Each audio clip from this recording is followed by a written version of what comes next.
Good day everyone, my name is Shirley and I am Bachelor of Food Tech second year.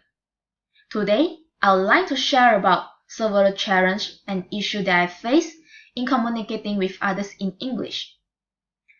When I speak to others in English, the first thing coming to my mind is it I speak the right English?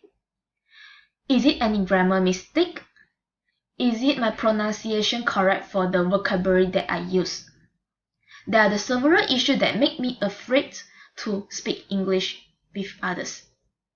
My future goal is to become a lecturer. I agree that, as a lecturer, it is important to speak English fluently because English is a basic and the most important communication skill. English is also the international language and also common use in Malaysia.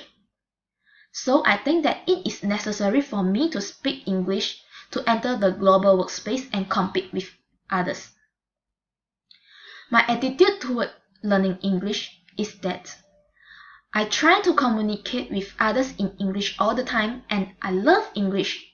Besides, I also read many materials in English language. I think that these are the only way for me to speak English fluently in the future. That's all for me. Thank you.